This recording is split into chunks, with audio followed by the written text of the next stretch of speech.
እናቴ ሁል ጊዜ ጠዋትና ቀን ቡና ስታፈላ ጀባ ትላለች። ለአባቴና እሷ ጋር ለሚጠጡት ሰዎች አጎንብሳም አሚን ትላለች። ቡና በተፈላ ቁጥር ትልልቅ ሰዎች ሲኖሩ ጀባ ብሎ አሚን ማለት እንዴት ይታያል በሸሪዓው የሚል ጥያቄ ነው።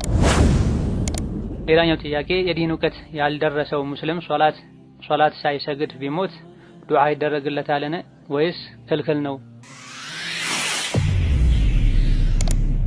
ሌላኛው ጥያቄ አንድ ሰው እኔ ሙስሊም መሆኑን እያወቀን ካፍር ብሎ መሳደብ እንዴት ይታያል?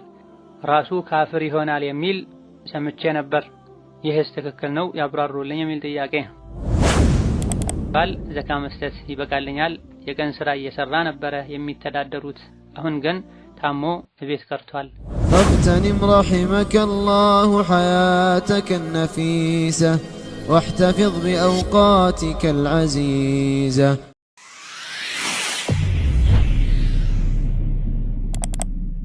الحمد لله حمدا كثيرا طيبا مباركا فيه كما يحب ربنا ويرضى، والصلاة والسلام على نبينا وقدوتنا محمد وعلى آله وأصحابه ومن اهتدى بهداه واتبع سنته إلى يوم الدين. اللهم لا علم لنا إلا ما علمتنا إنك أنت العليم الحكيم. يا معلم آدم وإبراهيم علمنا، ويا مفهم سليمان فهمنا، ونعوذ بك اللهم أن أقول فيك ما ليس لي به علم فأضل وأضل. رب اشرح لي صدري ويسر لي أمري واحلل عقدة من لساني يفقه قولي. اللهم أعني وسددني واجمع لي بين الصواب والثواب. ثم ما بعد، السلام عليكم ورحمة الله وبركاته. ይህ ቁጥር 130 ከተማሪዎች ለሚመጡ ጥያቄዎች መልስ የምንሰጥበት የዛዱል መዓድ ፈታዋ ነው። ዛሬ ከምናያቸው ጥያቄዎች የመጀመሪያው እናቴ ሁልጊዜ ጠዋትና ቀን ቡና ስታፈላ ጀባ ትላለች። ለአባቴና እሷ ጋር ለሚጠጡት ሰዎች አጎንብሳም አሚን ትላለች። ቡና በተፈላ ቁጥር ትልልቅ ሰዎች ሲኖሩ ጀባ ብሎ አሚን ማለት እንዴት ይታያል በሸሪዓው የሚል ጥያቄ ነው። ዲን አልእስላም የተሟላ ዲን ነው። ነብዩ መሐመድም አለይሂ ሰላቱ ወሰላም ይሄን ሙሉ ዲን በሚገባ አድርሰው አስተምረው ሄደዋል። የሰው ልጆችን አማኞችን ደግሞ አላህ ተባረከ ወተዓላ ኡድኹሉ ፊስሲልሚ ካፈተን ብለዋል። በሁሉም ጉዳይ ላይ ሁላችሁም ሙሉ በሙሉ ኢስላም ውስጥ ግቡ ብለዋል። ሙስሊሞች እስከሆነን ድረስ የምናደርገው ነገር በሙሉ ኢስላም እውቅና የሰጠው ከቁርአን ወይም ከሐዲስ ማስረጃ ያለው ሱሐቦች ታቢዒዎች ያደረጉት ሊሆን ነው የሚገባው። በአንዳንድ ነገሮች እስላምን ሸሪዓን ዲንን እየተከተለን በሌሎች ደግሞ ከዲን ጋር ግንኙነት ባላቸው ነገሮች ላይ ባህልን ልንከተል ሰዎች ሲያደርጉ ብቻ ስላየን ተከተለን ልናደርግ አይገባም። ዱዓ ትልቅ ዒባዳ ነው። በመሆኑም ዱዓ አደራረግ ላይ ሰዎች አዲስን ነገር ሊፈጥሩ አይገባም።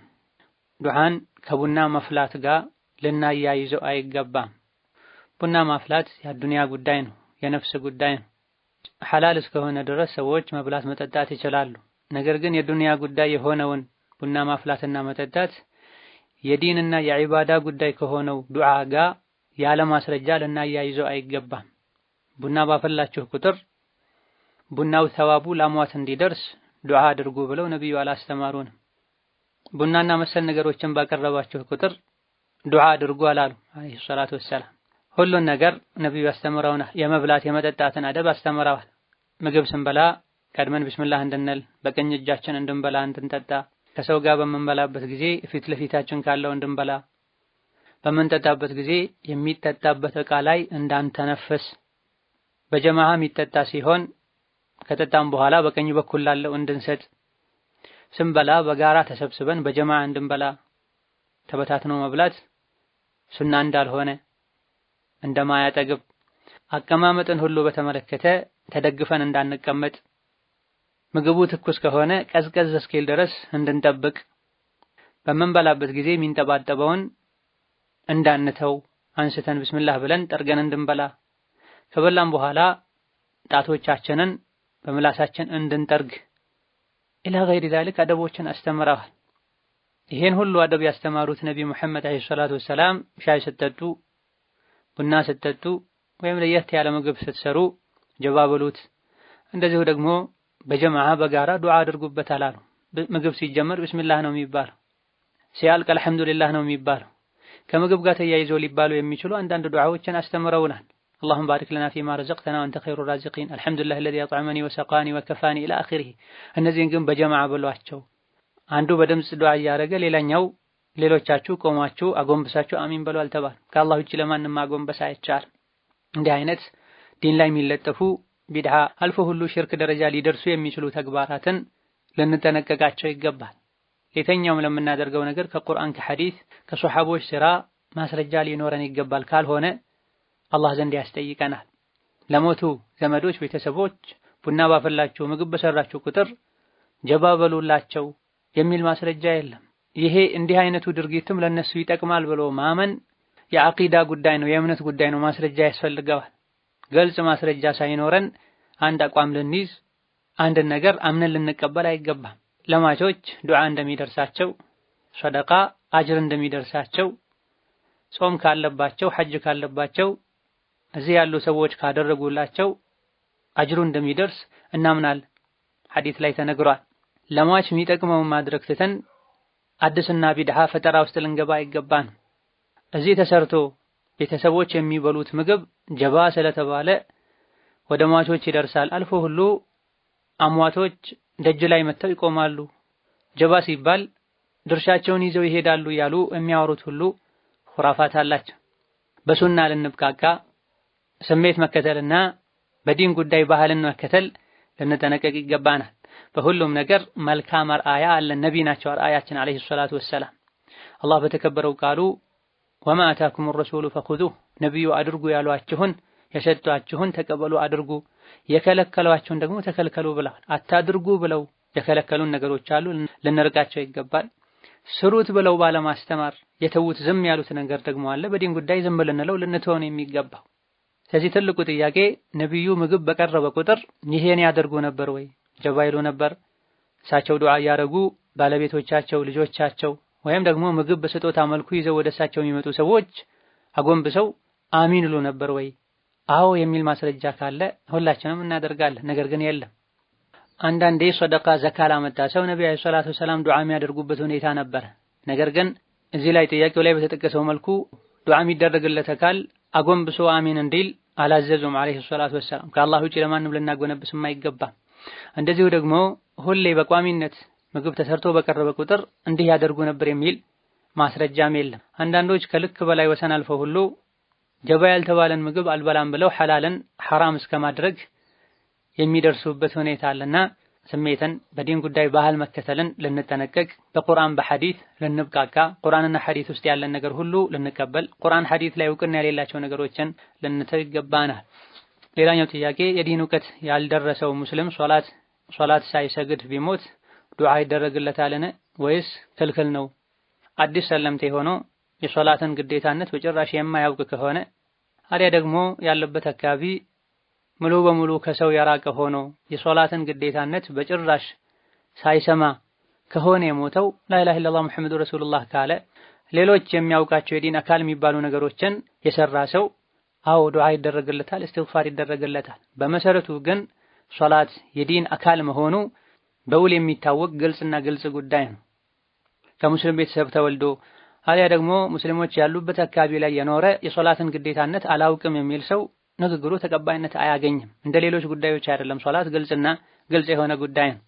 ነገር ግን ሙስሊሞች የሌሉበት የእስላም ጥሪ ያልደረሰበት አካባቢ ላይ የነበረ ሰው ላኢላሃ ኢለላህ ሙሐመዱ ረሱሉላህ ካለ ሌሎችም ያወቃቸው ነገሮችን ከተቀበለ ማመን ያለበትን ካመነ መስራት ያለበትን ከሰራ ባላወቀው ባልደረሰው ነገር ላይ ስላልደረሰው ስላላወቀ የሶላትን ግዴታነት ስላላወቀ ስላልደረሰው ብቻ ከሆነ የተወው አዎ እስትግፋር ዱዓ ይደረግለታል። አላህ ተባረከ ወተዓላ ወማ ኩና ሙዐዚቢነ ሐታ ነብዐተ ረሱላ ብላ መልእክተኛ ሳንልክና መልእክታችን ሳይደርስ በፊት አንቀጣም ብሏል አላህ ተባረከ ወተዓላ። ሙሉ በሙሉ የእስላም መልእክት ያልደረሰውን ሰው እንደማይቀጣው ሁሉ ከፊል የእስላም ህግጋት ያልደረሱት ሰውም አይቀጣም። ነገር ግን በሱ በኩል ጉድለት ካለ ጥረት አድርጎ ሄዶ ተምሮ መጠየቅ ማወቅ የሚችልበት ሁኔታ ከነበረው በሱ በኩል ነው ክፍተት ያለው ጉድለት ያለው፣ ይሄ ያስጠይቀዋል። ምንም አይነት ባለበትም አካባቢ ይሁን ሌላ ቦታ ሄዶ መማር የሚችልበት ሁኔታ ከሌለ ዑዝር ይኖረዋል። ከዑለሞች አቅዋል ራጂሑ ይሄ ነው። ሌላኛው ጥያቄ አንድ ሰው እኔ ሙስሊም መሆኑን እያወቀን ካፍር ብሎ መሳደብ እንዴት ይታያል? ራሱ ካፍር ይሆናል የሚል ሰምቼ ነበር። ይህስ ትክክል ነው? ያብራሩልኝ የሚል ጥያቄ ነው። ናም ካፍር ያልሆነን ሰው ካፍር ያለ ቃሉ ወደ ራሱ ይመለሳል። ኢማሙ አልቡኻሪና ኢማሙ ሙስሊም ከአብዱላህ ኢብኑ ዑመር ያስተላለፉት ሐዲስ አለ። ነቢያችን ሰለላሁ ዐለይሂ ወሰለም ሙስሊም ወንድሙን አንተ ካፍር ያለ ሰው ይህች ቃል ከሁለቱ ወደ አንዱ ትመለሳለች ብላ። ካፍር የተባለው አካል በትክክልም ካፍር ከሆነ ካፍር ወደ ተባለው አካል ይመለሳል። በትክክል ግን ካፍር ካልሆነ ረጃዓት ዐለይሂ ብላ። ካፍር ያልሆነን ሰው ካፍር ወደ ያለው ሰው ይመለሳል ብላ። ግለሰቦችን ማክፈር እጅግ በጣም ትልቅ አደጋ ነው። መስፈርቱ ሳይሟላ ሰዎችን የሚያከፍር ሰውም ትልቅ አደጋ ላይ ነው ያለው ካልተወበተና እምነቱን ካላስተካከለ። ሆኖም ያለ ሑጃ ያለ በቂ ምክንያት ሰዎችን በኩፍር ከመጠርጠር አልፎ ሁሉ ካፍር ነህ ብሎ ከመናገር ልንጠነቀቅ ምላሳችንን ልንቆጥብ ይገባናል። በጥቅሉ ካፍሮች ካፍር ናቸው ብለን እናምናለን። እንደዚሁ ደግሞ የኩፍር ተግባሮችን ይህ ተግባር ያከፍራል ብለን እናምናለን። በመሰረቱ ሙስሊም የሆነን ሰው ግን ከፍሯል ለማለት መስፈርቶች መሟላት አለባቸውና ጥንቃቄ ማድረግ ያስፈልጋል። ሌላኛው ጥያቄ ለእህቴ ባል ዘካ መስጠት ይበቃልኛል? የቀን ስራ እየሰራ ነበረ የሚተዳደሩት፣ አሁን ግን ታሞ ቤት ቀርቷል። አዎ ለእህት ባለቤት ዘካ መስጠት ይቻላል። ሌሎች መስፈርቶች እስከተሟሉ ድረስ አቅመ ደካማ ከሆነ ስራ ከሌለው ቁርአን ላይ ዘካ እንደሚሰጣቸው የተነገረን ሰዎች አሉ። ከነዚህ ሰዎች ከሆነ ምስኪን ከሆነ እዳ ካለበት የሚያገኘው ገቢ የማይበቃው ከሆነ ኢላ ገይሪ ዛሊክ ሙስሊም እስከሆነ ድረስ ሶላት እስከሰገደ ድረስ ዘካ ይሰጠዋል። የእህት ባለቤት መሆኑ ዘካ እንዳይሰጠው አያደርግም። ሌላኛው ጥያቄ ወንድሜ አረቄ ይነግድ ነበረ። እናም ዘካ ስጥ ስለው ብሩ የመጣው በመጥፎ ስለሆነ ዘካ ላይ ወጅብበት ይችላል ጠይቂና ከወጀበበት አወጣለሁ ብሎኝ ነበር። ይወጅብበታል ወይስ አይወጅብበትም? ከወጀበበትስ ስንት ነው የሚወጣለት? 2 ዓመት ሆኖታል። 975,000 ነው። ልጁ አሁን ላይ ያንን ስራ ትቷል። አልሐምዱሊላህ። ብሩንስ ምን ያድርገው?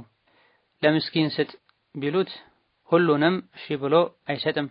ምን ማድረግ ነው ያለብን? እሱን በመጥፎ ከመጣው ብር ለማራቅ የሚል ጥያቄ ነው። ማንኛውም ሰው ሙስሊም ነኝ ሲል አስቀድሞ እስላም ማለት እንደሆነ ሊያውቅ ይገባዋል። ሙስሊም የሆነ ሰው አስካሪ መጠጥን አይጠቀምም፣ አይሸጥም። ነቢያችን አለይሂ ሰላቱ ወሰላም አላህ አንድን ነገር ሐራም ካደረገ ከሱ የሚገኘን ገንዘብም ጭምር ሐራም ያደርጋል ብለዋል አለይሂ ሰላቱ ወሰላም። ስለዚህ አረቄን አስካሪ መጠጥን መሸጥም መጠቀምም ለሚጠቀሙና ለሚሸጡ ሰዎች በምንም መልኩ ተባባሪ መሆንም ጭምር አይፈቀድም። ራሱ ሐራም የሆነ ነገር ከሱ የሚገኝ ገቢም ጭምር ሐራም ነው የሚሆነው። ስለዚህ ላለፈው ድርጊቱ መተውበት መጸጸት አለበት። ሁለተኛ አላደርገም ብሎ ለጌታው ቃል መግባትም ይጠበቅበታል። በሐራም ካገኘው ገንዘብም ራሱን ማጥራት ይኖርበታል። ዘካውን በተመለከተ የተገኘው በሐራም ከመሆኑ አንፃር ዘካ አይወጅብበትም። ከዘካ መስፈርቶች አንዱ የዘካው ንብረት ሙሉ በሙሉ የራሱ መሆን አለበት፣ ሐላሉ መሆን አለበት። ሐላል ካልሆነ ሙሉ በሙሉ በሸሪዓ መንገድ የሱ መሆኑ ካልተረጋገጠ የተፈቀደለት ገንዘብ ካልሆነ ዘካ አይወጅብበትም። ሐራም የሆነ ገንዘብ ሑርማ የለው፣ የገሌ ነው አይባልም። የገሌ ነው የሚባለው የተከበረ ገንዘብ ነው የሚባለው በሐላል የአላህንም ይሁን የሰዎችን ሐቅ ሳይነካ በትክክለኛ መንገድ ያገኘው ሲሆን፣ ሐራም የሆነ ገንዘብ ከሱ ራስን ማጥራት ነው ግዴታ የሚሆን። መስተካከል ያለበትን በማስተካከል መመለስ ያለበትን በመመለስ የሰው ሐቅ ከሆነ ከሰዎች የሰረቀው የቀማው ከሆነ በመመለስ ቀጥታ ከሰዎች ሐቅ ጋር የተገናኘ ካልሆነ ደግሞ ገንዘቡን በሆነ መልኩ ወጪ አድርጎ ራሱን ማጥራት ነው የሚጠበቅበት። ይህ እንዳለ ሆኖ ከተለያዩ ፉቃሃዎች ንግግር እንደምንረዳው የገቢ ምንጩ ሐራም ብቻ የሆነና ንብረት ያፈራው ህይወቱን እየመራ ያለው በሐራም ገንዘብ የሆነ ሰው ቀጥታ የሚታወቅ የሰዎች ሐቅ ካለ ያን ሐቅ አውጥቶ ከሰጠ በኋላ የራሱን ህይወት የሚመራበት ሌላ ንጹህ የሆነ የገቢ ምንጭ እስከሌለው ወይም ሙያ እስከሌለው ድረስ ከዚህ ከሐራሙ ገንዘብ ለቀጣይ ህይወቱ የገቢ ምንጭ ሊፈጥርለት መንቀሳቀሻ ሊሆነው የሚችለውን ያክል አንስቶ ቀሪውን ከገንዘቡ ለመገላገል በሚል ንያ ለአቅመ ደካሞች ሊሰጥ ይገባል ብላ። ለምሳሌ 1 ሚሊዮን በሐራም የተገኘ ቢኖረው ከዚህ ውስጥ 100,000 200,000 የሚሆነው ከሰው የቀማው የዘረፈው ወይም አጭበርብሮ የወሰደው ቢሆን የማን እንደሆነ የሚያውቀውን አንስቶ ለራሳቸው ወስዶ ሊሰጥ ይገባዋል በየትኛውም መልኩ። ከዛ ውጭ ያለው ራሱን የቻለ አባት የሌለው ከሆነ ለራሱ ምንም አይነት የገቢ ምንጭ ከሌለው በሌላ መንገድም ሰርቶ መተዳደር የማይችል ከሆነ ለራሱ ለልጆቹ ለቤተሰቦቹ የገቢ ምንጭ ሊሆነው የሚችል ያን አንስቶ በቋሚነት ገቢ የሚያስገባበትን የሥራ ዕድል ፈጥሮ የተቀረውን ለምስኪን ሊሰጥ ይገባዋል። ከተቻለ ሙሉ በሙሉ ከዚህ ነገር ራስን ማራቅ ለአቅመ ደካማ መስጠትን ይሄን ኢብኑ ተይሚያና ሌሎችም ጠቅሰዋል። ይሄ የሚባለው ضرورة ደረጃ ከደረሰ ነው። ሙሉ በሙሉ ገንዘቡን አውጥተህ ለምስኪን ስጥ ቢባል ለራሱ ለልጆቹ ለቤተሰቦቹ የሚበላውና የሚጠጣውን አጥቶ የሚቸገር ከሆነ ሌላ ሙያ ካለው ሰርቶ የሚያገኝበት መንገዶች ካሉት ይሄም ቢሆን አይፈቀደለትም። ካልሆነ ግን በረሃብ በችግር ጊዜ የሞተን ሁሉ መብላት እንደሚቻለው ይህ ይፈቀዳል ይባል። በሂደት ሰርቶ ገቢ ካገኘ በኋላ እንደ መንቀሳቀሻ አድርጎ ወስዶት የነበረውንም በሰደቃ መልኩ ቢያወጣ ይመረጥለታል አቅም ሲያገኝ። ሙስሊም ከስቡን ሐላል ሊያደርግ ከሐራም ከስብ ከሹብሃ ከስብ ራሱን ሊያጠራ ይገባዋል። በሐራም የተኛውን በሐራም የደለበ ሰውነት እሳት ትገባዋለች የሚል የነብዩ ሰለላሁ ዐለይሂ ወሰለም ሐዲስ አለ። ሌላኛው ጥያቄ ከኔ ጋር የተረሳ ገንዘብ ያለው ሰው ነበረ። እሱ አያውቅም፣ እኔ ግን አውቃለሁ። ስልክ ስደውል አያነሳም፣ በዋትስአፕም አይመልስም፣ ጭራሽ አያየውም። ገንዘቡን ለኸይር ስራ ለመስጅድ መስሪያ ወይም ለየቲሞች መስጠት ይቻላልን? 1 ዓመት ተጠብቆ በዚህ መሃል ይገኝበታል በተባለ መንገድ ሁሉ ተፈልጎ ካልተገኘ ከዓመት በኋላ አጅሩ ለሱ እንዲሆን በሚል ንያ አው ለምስኪን ለመልካም ነገር ማዋል ይቻላል። ከዛ በኋላ ግን ከመጣ ይሄን ያክል ጊዜ ጠብቄ ስላላገኘሁ ለኸይር ነገር አውዬዋለሁ ንያውን ላንተ አድርጌ ስለዚህ አጅሩን ከአላህ ዘንድ ጠብቅ ይባላል። ይሄን ከተቀበለ አልሐምዱሊላህ፣ ካልሆነ ሐቁ ገንዘቡ ይመለስለታል።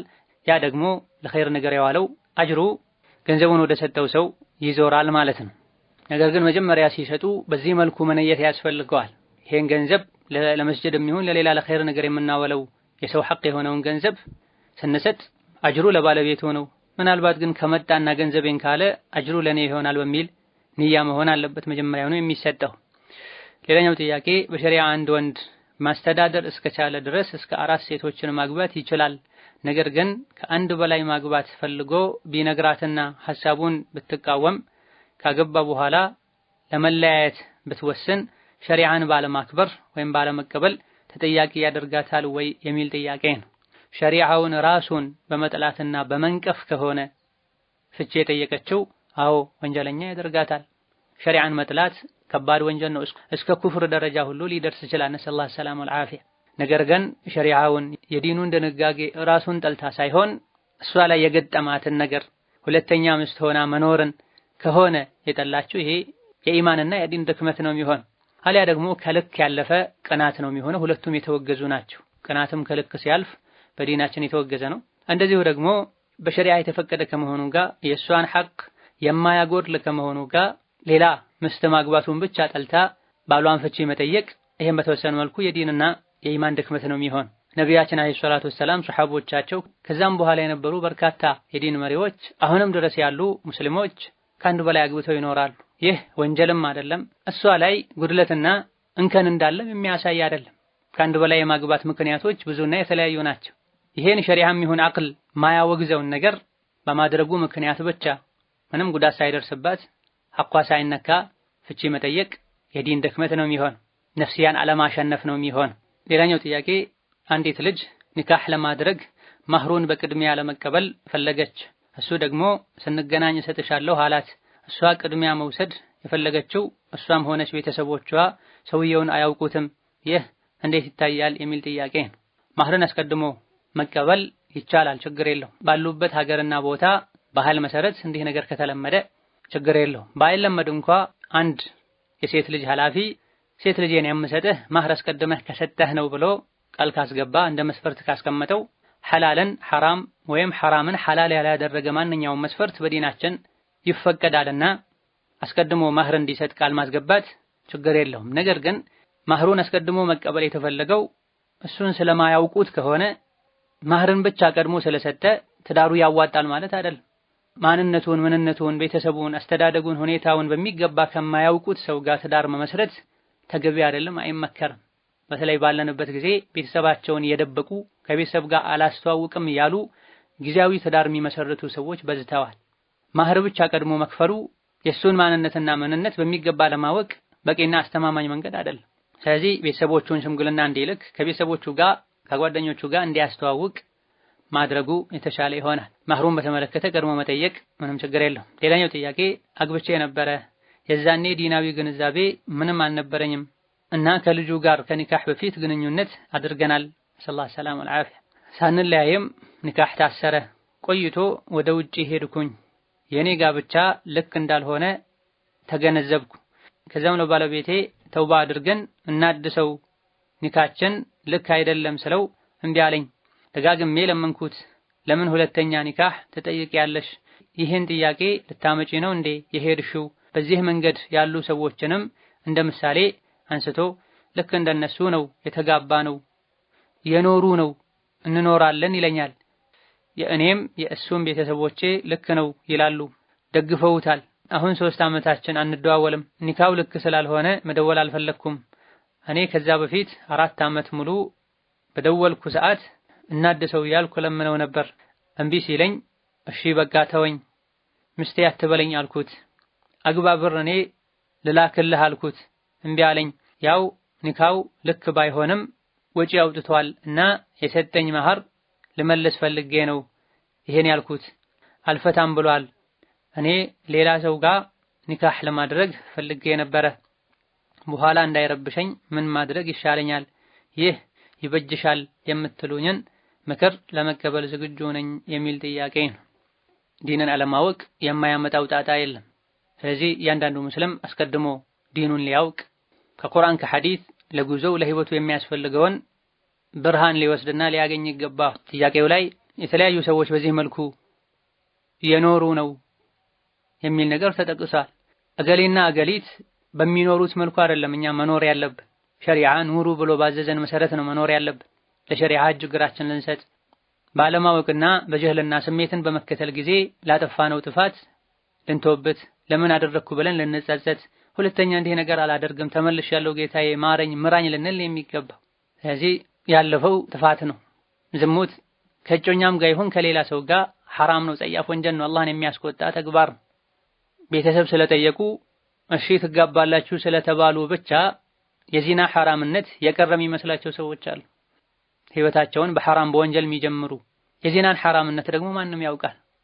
የዲን ግንዛቤ ኖረንም አልኖረንም ዚና ሐራም መሆኑን፣ ውርደት መሆኑን፣ ጸያፍ ተግባር መሆኑን ሙስሊም በሙሉ ያውቃል። ከሙስሊም አልፎ ካፍርም ያውቃል። ለዚህም ነው ሰዎች ዚናና መሰል የሆኑ ቆሻሻ ጸያፍ ተግባሮችን እየተደበቁ የሚያደርጉት። እንደ ባልና ሚስት በግልጽ ቤት ተከራይተው አይደለም የሚኖሩት ዚና የሚሰሩ ሰዎች። አላሁመ ኢላሁም ባለንበት ጊዜ በተለይ አንዳንድ የፍስቅና የፉጁር የብልግና ሀገራት ላይ በዚናም ይሁን በኒካህ የተገናኙ ጥንዶችን መለየት የሚከብድበት ዘመን ላይ ደርሰናል። ነብዩ ሰለላሁ ዐለይሂ ወሰለም አኺር ዘመን ላይ ዝሙትን፣ ዘፈንን ሐላል የሚያደርጉ ሰዎች ይመጣሉ ብለዋል። እያየነው ነው። ነገር ግን አቅል ያላቸው ዲን ያላቸው ንጹህ ህሊና ያላቸው ሰዎች ዘንድ በሙሉ ዝሙት ወንጀል፣ ጸያፍ ተግባር ነው፣ ውርደትም። ሌላ እንዲህ አይነትን አላህ የሚጠላው አቅል ያላቸው ሰዎች ሁሉ የሚያወግዙትን ተግባር ሙስሊም የሆነ ሰው ይበልጥ ሊርቀው ሊጠነቀቀው ይገባል። ተሳስቶ እንዲህ ነገር ውስጥ ከወደቀ ደግሞ ፈጥኖ ሊተውበት ያባላሸውን ሊያስተካክል ይገባል። ዝሙት የሰራ ሰው ከዝሙቱ ሳይተውበት የሴቷ ማህፀን ነፃ መሆኑን ማረጋገጥ የሚቻልበት ጊዜ ሳያልፍ በርካታ ዑለሞች ዘንድ 3 ጊዜ ሐይድ አይታ ሳትጠራ፣ የተወሰኑ ዑለሞች ዘንድ ቢያንስ አንዴ በትክክል የተለመደውን አይነት የወር አበባ ደሟን አይታ ማህፀኗ ነፃ መሆኑ ሳይረጋገጥ ኒካህ ማሰር አይቻልም። ኒካህ በዚህ መልኩ ኒካህ የታሰረ እንደሆነ የታሰረው ኒካህም ውድቅ ይሆናል። ስህተቱን አብሯት ከፈጸመው ወንድም ጋር ይሆን ከሌላ ወንድ ጋር ኒካህ ለማሰር ቀድማ መተውበት አለባት። ያማረ ትክክለኛ መስፈርቱን ያሟላ ተውበት። በሁለተኛ ደረጃ ማህፀኗ ነፃ መሆን አለበት። ይሄም ኒካሁን የምታስረው ከሌላም ወንድ ጋር ይሆን ስህተቱን ከፈጸመው ወንድ ጋር ያው ነው። ማህፀኗ ነፃ መሆን መታወቅ አለበት። የተኛውን አይነት ኒካህ ከማሰሯ በፊት የሐላልና የሐራም ውሃ እንዳይቀላቀል ማለት ነው። ስለዚህ ለሱ ይሄን ማስረዳት ነው። እገሌና እገሌ በዚህ መልኩ ይኖራሉ የሚያሳዝን ሁኔታ በቂ ያልሆነም ምክንያት ነው።